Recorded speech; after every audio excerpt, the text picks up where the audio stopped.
Envoie ton Esprit Saint, ton feu d'amour divin, déploie ton cœur et viens nous sauver. Délivre-nous de nous, délivre-nous de tout ce qui refuse en nous de t'aimer. Du sang de ton agneau, déverse en nous le flot des abondantes eaux de ton pardon. Viens inonder nos vies, restaure-nous, guéris ton Église.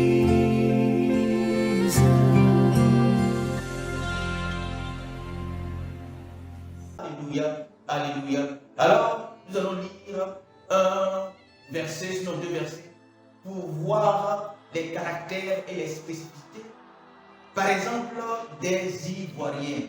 Je vais voir l'un ici, un caractère, une spécificité des Ivoiriens et voir si, n'est-ce pas, ce comportement, ce caractère-là n'est pas encore dans le comportement de ceux qui disent, n'est-ce pas, être des enfants de Dieu. Et on voit plusieurs éléments qui vont situer et qui vont nous dire réellement où nous sommes, de quelle nation réellement nous sommes, de quel peuple réellement nous sommes, de quel enfant réellement nous sommes. Si nous sommes réellement des enfants de Dieu, nous allons le savoir à travers cette étude que nous allons faire. Parce que lorsque nous venons en Jésus-Christ de Nazareth, nous devons changer de comportement. Lorsque nous venons en Jésus-Christ de Nazareth, nous devons changer de vie à travers nos faits, nos gestes, nos comportements de tous les jours. Surtout à travers notre façon de penser, notre mentalité. Nous devons changer, n'est-ce pas, de paradigme lorsque nous disons être des Christ, lorsque nous disons être du royaume de Dieu, qui a ses valeurs, qui a ses règles, qui a ses principes, qui a, n'est-ce pas, ses normes de vie. Selon l'apôtre dit, l'apôtre Paul dit, de ne pas nous conformer au siècle présent, ne pas nous conformer au siècle présent, c'est-à-dire ce monde. Alléluia. Alors, nous allons aller dans Hébreu, le chapitre 12, n'est-ce pas, du verset 15 à 16. Alors, je lis la parole du Seigneur, alléluia. Je lis la parole du Seigneur, Hébreu, le chapitre 12, les versets 15 à 16, qui dit: veillez à ce que nul ne se prive de la grâce de Dieu, à ce qu'aucune racine d'amertume poussant des rejetons ne produisent du trouble et que plusieurs naissent et plusieurs n'en soient infectés, à ce qui ni est ni impudique ni profane comme Ésaü, qui pour un mets vend son droit d'aînesse. Je lis le verset 16, n'est-ce pas, qui dit: et que plusieurs n'en soient infectés, à ce qui n'y est ni impudique, ni profane, soulignez profane, ni impudique, virgule, ni profane comme Ésaü. Le profane est lié à Ésaü. Profane comme Ésaü. Pourquoi Ésaü est présenté comme quelqu'un de profane? Pourquoi est-ce que Ésaü est présenté comme quelqu'un de profane? Ce qui est important, je dis que nous allons parler, n'est-ce pas, des caractéristiques des Ivoiriens qui ne sont pas chrétiens et des Ivoiriens qui sont chrétiens. Alors ici, la dernière phrase dit: ni profane comme qui? Comme Ésaü. Qui était Ésaü? Nous allons le voir. Profane comme Ésaü, qui pour manger son ventre, il va se rassasier. Pour manger, il a fait quoi? Pour manger, Ésaü là a vendu son droit d'aînesse. Alléluia. Ésaü, pour manger, être rassasié, il vend son droit d'aînesse. On dit, il ne faut pas que parmi vous, il y ait un certain nombre de choses. Il y ait l'amertume. L'amertume produise des fluides, n'est-ce pas, des racines, des rejetons. Et ceux-là, à leur tour, vont produire des troubles dans la collectivité, dans la communauté, des troubles, n'est-ce pas? Et ces troubles-là et afin que plusieurs soient infectés. C'est-à-dire que quand ces choses vont produire dans la communauté, alors plusieurs seront infectés, n'est-ce pas? Et il ne faut pas qu'il y ait, n'est-ce pas, ni impudique, ni profane, un homme profane, comme l'exemple d'Ésaü, qui à cause d'un mets, d'un repas, a vendu son droit d'Ernest. Alléluia. Que le nom du Seigneur soit béni. Alors, qui est donc Ésaü? Nous allons pas aller forcément dans les versets comme autrefois, ce que nous avons fait, mais nous allons expliquer ces choses-là. Qui est Ésaü? Ésaü est le frère jumeau, n'est-ce pas, de Jacob. Plusieurs chrétiens ne savent pas qui est Ésaü. Mais pourquoi est-ce que plusieurs chrétiens ne savent pas qui est Ésaü? Pas forcément parce qu'ils ne lisent pas la parole de Dieu, mais parce que Ésaü même a tout fait pour effacer son nom, sinon pour diminuer son nom dans le peuple de Dieu. C'est à travers l'histoire du peuple de Dieu. La Bible a déclaré à ce qui concerne Abraham que je rendrai ton nom grand. Dieu décide de rendre le nom d'Abraham grand. La Bible déclare que lorsque Jésus-Christ a commencé à faire certaines choses, sa renommée, n'est-ce pas, va aller au-delà de sa patrie, de sorte que les hommes viendront, n'est-ce pas, à lui. La Bible déclare que lorsque Dieu sera élevé, tous les peuples viendront à lui. Alors, dans le plan de Dieu, Dieu a pour désir, volonté de rendre la renommée des gens grands. Alléluia. Il faut également savoir qu'il y avait une loi en Israël. La loi vient de Dieu. La loi en Israël ne vient pas des hommes comme dans nos nations. Mais la loi en Israël vient de Dieu. Et dans la loi de Dieu, il était dit que le premier-né, c'est-à-dire celui qui est né premier, l'aîné a des droits. L'aîné a des droits. C'est l'aîné du roi qui est censé, n'est-ce pas, prendre la place du roi et régner à la place du roi. Ésaü donc était cet jumeau avec Jacob, son frère. Mais Dieu a estimé que Ésaü, fils d'Isaac, car Isaac avait 2 enfants, parmi lesquels Ésaü le premier et Jacob le second. Ils étaient en réalité des jumeaux.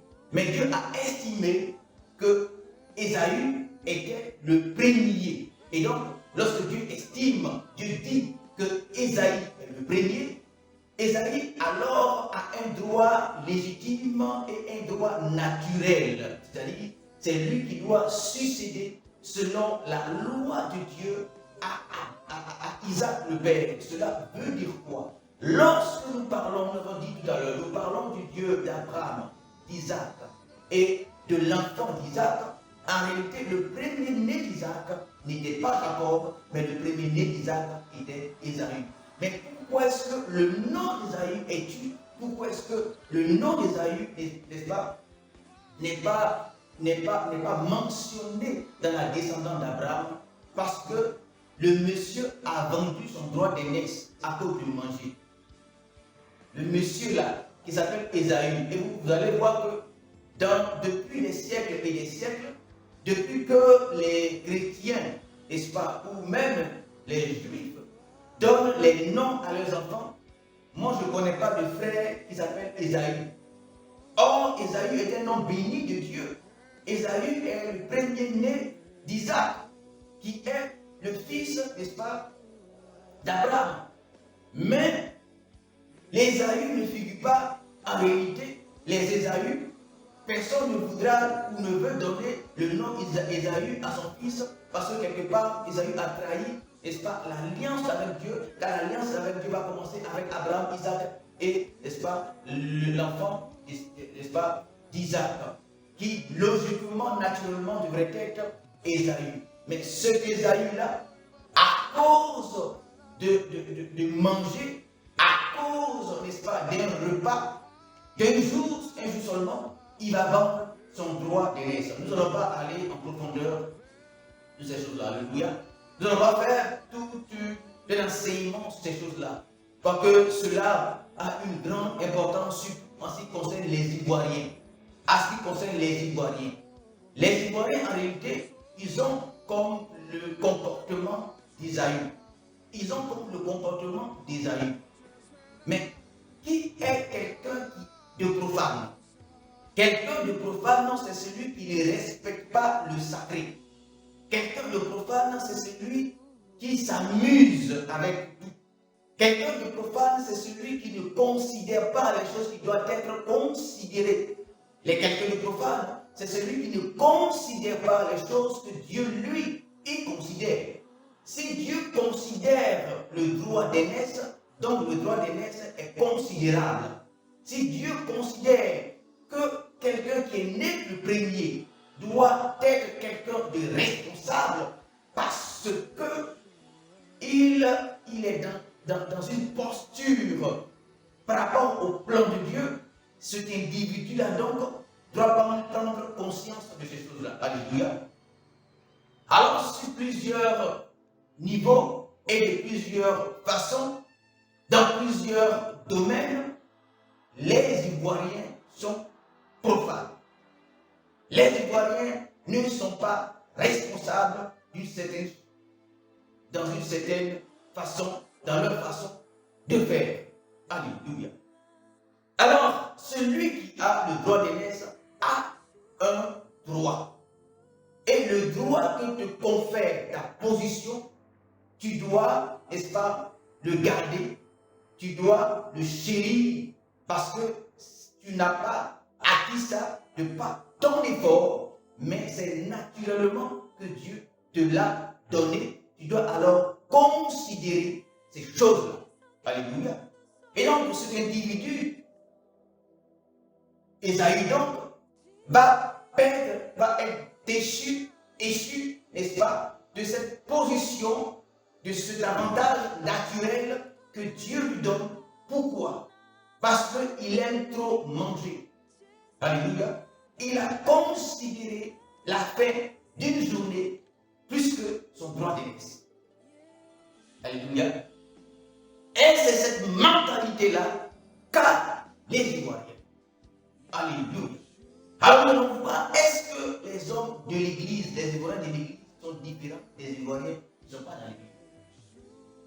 Qu'est-ce que nous pouvons alors considérer comme droit d'aînesse?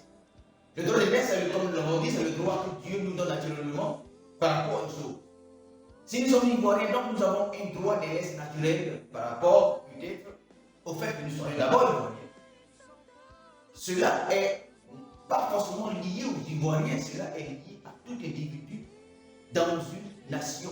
Et dans l'Ivoirien, faisant donc la lecture spirituelle de notre pays, chacun peut faire la lecture spirituelle de ce pays-là et voir les choses sur lesquelles Dieu ne s'amuse pas, les choses que Dieu considère. Amen.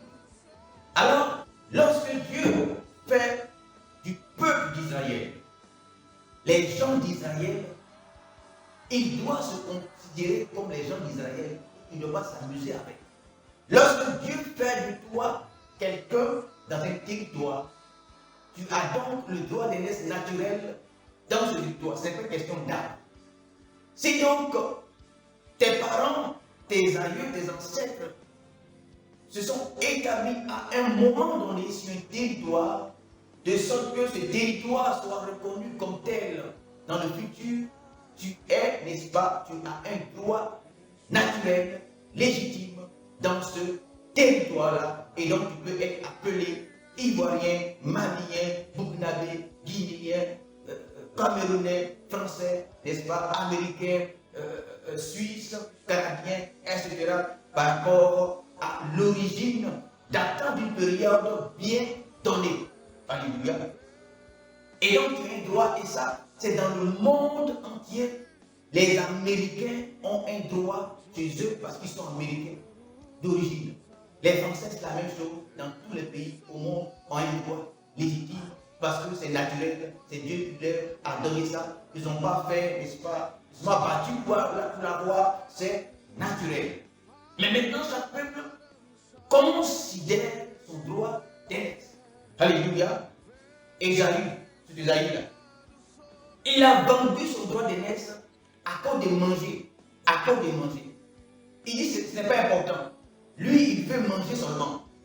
Donc si tu lui donnes manger, lui il te vend, il te vend.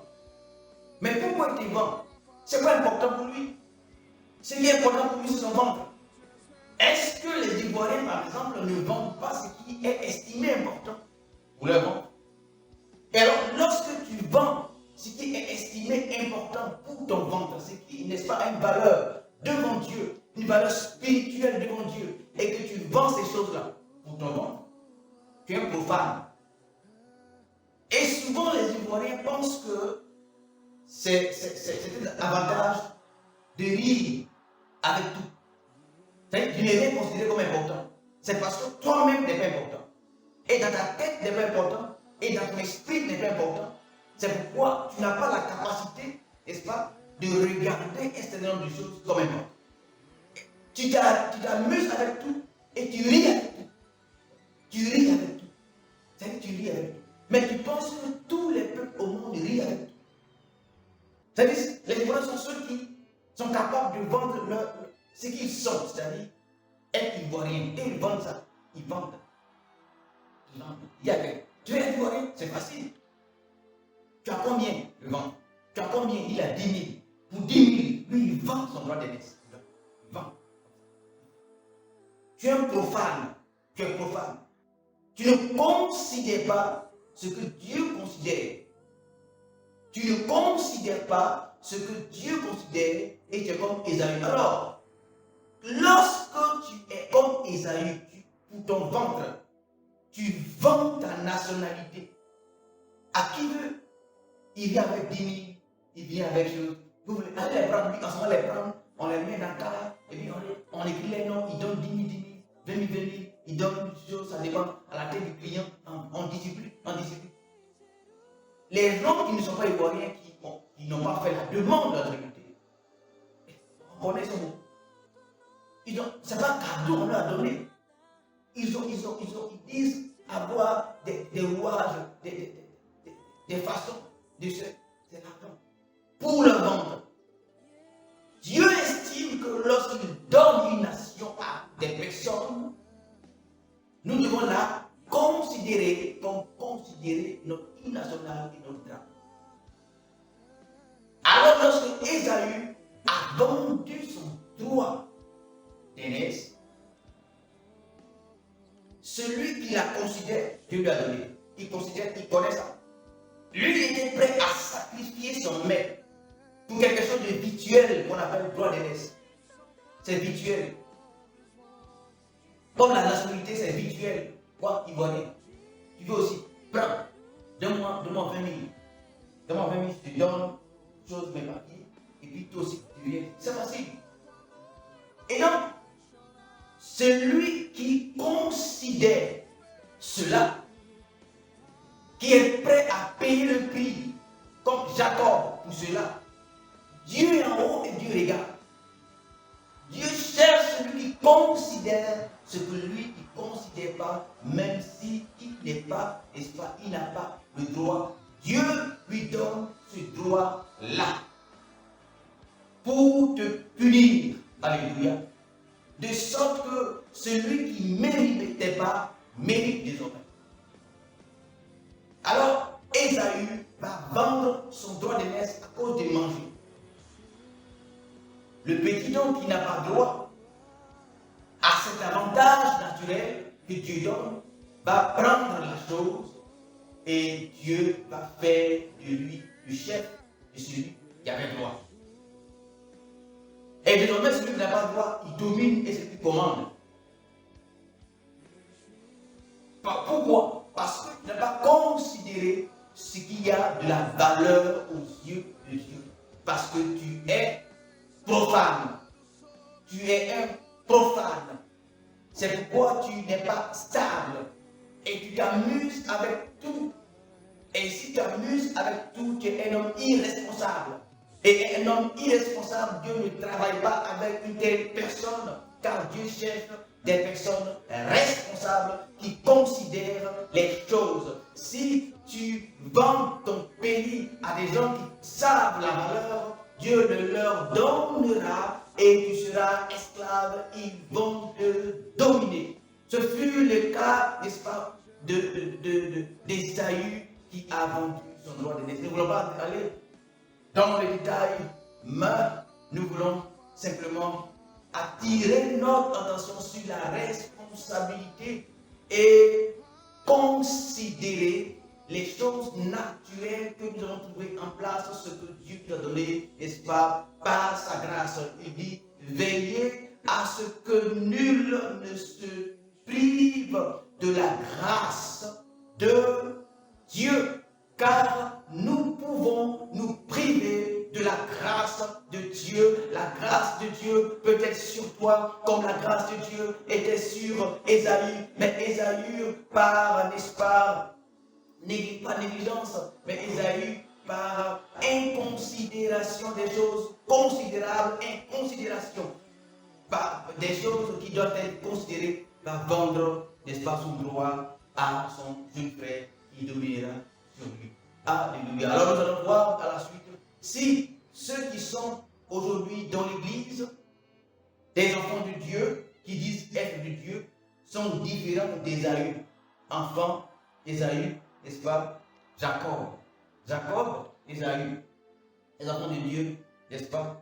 Qui sont censés être comme Jacob, qui n'est pas forcément un homme, n'est-ce pas, honnête, mais au moins à ce niveau-là, qui considère les choses que Dieu considère. Alors Dieu dira, voici quelqu'un avec qui je peux marcher, voici quelqu'un avec qui je peux travailler, voici quelqu'un avec qui je peux établir mon plan pour enseigner celui, n'est-ce pas, qui a le droit naturel afin qu'il puisse comprendre les choses que Dieu comprend, afin qu'il puisse comprendre comme Dieu comprend. Alléluia. Que le nom du Seigneur soit béni.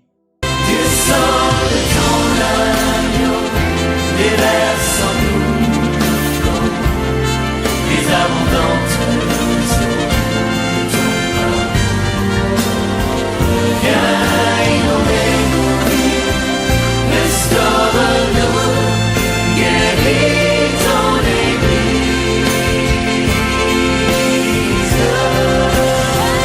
Du sang de ton agneau, déverse en nous le vent des abondantes